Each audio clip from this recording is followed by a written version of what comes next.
ഇനി അന്തർദേശീയ വാർത്തകളിലേക്ക്. ചൈന തടവിലാക്കിയ ഹോങ്കോങ്ങിലെ മാധ്യമ ഉടമ ജിമ്മി ലായിയെ വിട്ടയക്കണമെന്ന് ചൈനീസ് പ്രസിഡന്റിനോട് അമേരിക്കയും ബ്രിട്ടനും ആവശ്യപ്പെട്ടു. 5 കൊല്ലമായി ജയിലിൽ കിടക്കുകയാണ് ജിമ്മി ലായി. ബ്രിട്ടീഷ് പൗരനാണ് അദ്ദേഹം.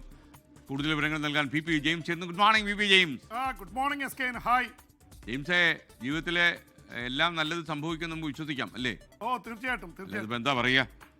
അപ്പോൾ നമ്മുടെ ജിമ്മി ലായിയുടെ കാര്യം എസ് കെ എൻ, ഹോങ്കോങ്ങില് ഈ ചൈന അത് ഏറ്റെടുക്കുന്നതിന് മുൻപ് ചൈനയ്ക്ക് 1997 കിട്ടിയതാണ്. പക്ഷേ 2047 അവിടെ ഇടപെടുള്ളൂ എന്നാണ് ചൈന പറഞ്ഞിരുന്നത്.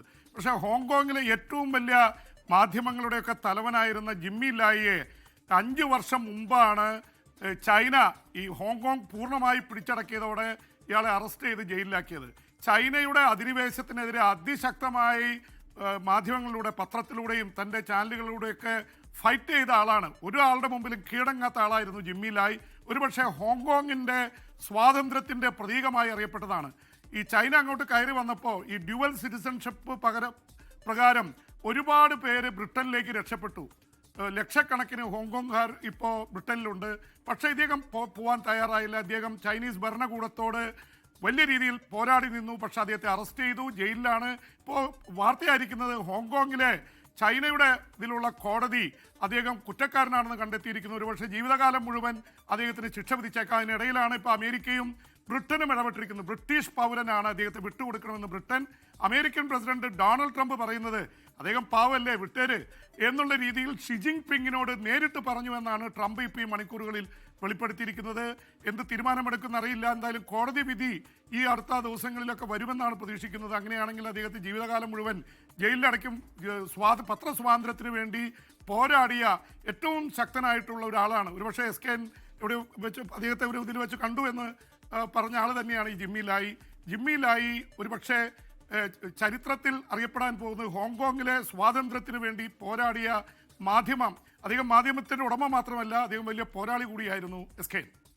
അപ്പോൾ ഇപ്പം ഞാൻ ഹോങ്കോങ്ങിലെ ഇൻ്റർനാഷണൽ എമ്മി അവാർഡ്സിൻ്റെ ഒരു വിധികർത്താക്കൾ ഒരാളായിട്ട് അവിടെ ഒരിക്കൽ പോയിരുന്നു. അപ്പോൾ ഈ ഹോങ്കോങ്ങിലെ ഈ അദ്ദേഹത്തിൻ്റെ ഉടമസ്ഥയിലുള്ള പ്രധാനപ്പെട്ട ടെലിവിഷൻ നെറ്റ്വർക്കായിരുന്നു ഇതിൻ്റെ ആതിഥേയർ. അങ്ങനെ അദ്ദേഹമായിട്ട് കുറച്ച് നേരം സംസാരിക്കാൻ എനിക്ക് അവസരം കിട്ടി. നമ്മുടെ ഡിന്നർ ഒരുക്കിയിരുന്നു. ആ ഡിന്നർ കഴിക്കുന്നതിനിടയിൽ അദ്ദേഹത്തെ ഞാൻ പോയി പരിചയപ്പെട്ടു. അപ്പോൾ അദ്ദേഹം കുറച്ച് കാര്യങ്ങളൊക്കെ പറഞ്ഞു. ഇന്ത്യയിൽ നിന്ന് ഈ വിദേശ കമ്പനികളൊക്കെ ഈ ടെലിവിഷൻ രംഗത്തും മറ്റു മീഡിയയിലും ചൂഷണം ചെയ്ത് കോടികൾ തട്ടിക്കൊണ്ടു പോകുന്നതിനെ കുറിച്ചൊക്കെ അദ്ദേഹം വളരെ അസ്വസ്ഥയോടെ എന്നോടന്ന് പറഞ്ഞു. ഞാനത് ഓർമ്മിക്കുന്നു. ഓക്കെ.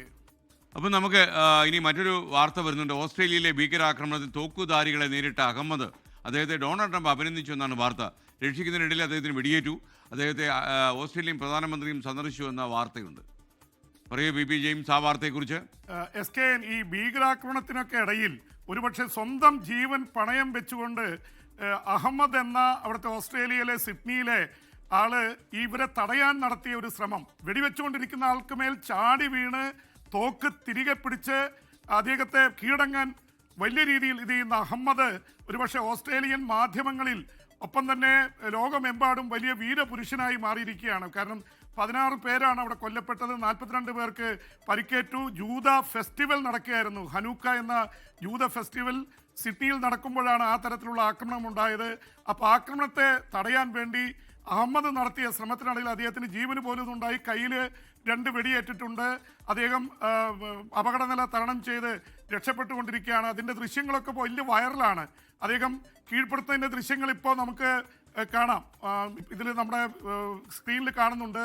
അദ്ദേഹം യഥാർത്ഥത്തിൽ ഒളിച്ചിരുന്ന വേറൊരാൾ, അദ്ദേഹമാണിത് ഷൂട്ട് ചെയ്തത്. കാരണം ഇങ്ങനെ ഒരു ഇത് നടക്കുമ്പോൾ ഇത് ചാടി വീണ് ഈ തോക്ക് മേടിക്കുകയും മറ്റേ വെളുത്ത ഇതായിട്ടുള്ള ആളാണ് ഈ പറയുന്ന അഹമ്മദ്.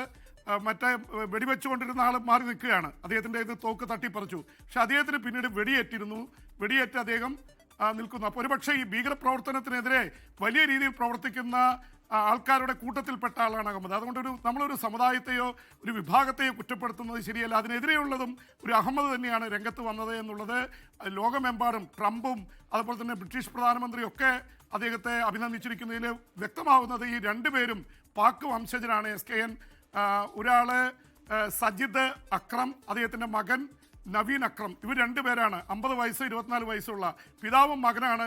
ഒരു മാസം മുമ്പേ അവർ ഫിലിപ്പീൻസിൽ പോയിരുന്നു. സായുധ പരിശീലനം നേടിയാണ് വന്നത്. ഇവർ IS ഇസ്ലാമിക് സ്റ്റേറ്റിൻ്റെ അംഗങ്ങളാണ് എന്നുള്ള രീതിയിലാണ് ഇപ്പോൾ ഓസ്ട്രേലിയൻ പോലീസ് വെളിപ്പെടുത്തുന്നത്. എന്തായാലും ഈ ഗസയിൽ ഇസ്രായേൽ നടത്തുന്ന ആക്രമണത്തിനെതിരെയുള്ള നീക്കമെന്ന നിലയിലാണ് ഇതിനെ കാണുന്നത്. ഇസ്രായേൽ കടുത്ത പ്രതിഷേധം രേഖപ്പെടുത്തിയിട്ടുണ്ട്. ഓസ്ട്രേലിയൻ പ്രധാനമന്ത്രി ഈ വെടിയേറ്റ ആളെ പോയി സന്ദർശിച്ചിരുന്നു എന്ന് മാത്രമല്ല, ഇതിനെതിരെ അതിശക്തമായിട്ടുള്ള നടപടി ഉണ്ടാവുമെന്ന് എല്ലാ രാജ്യങ്ങളിലും അറിയിച്ചിട്ടുണ്ട്. SKN.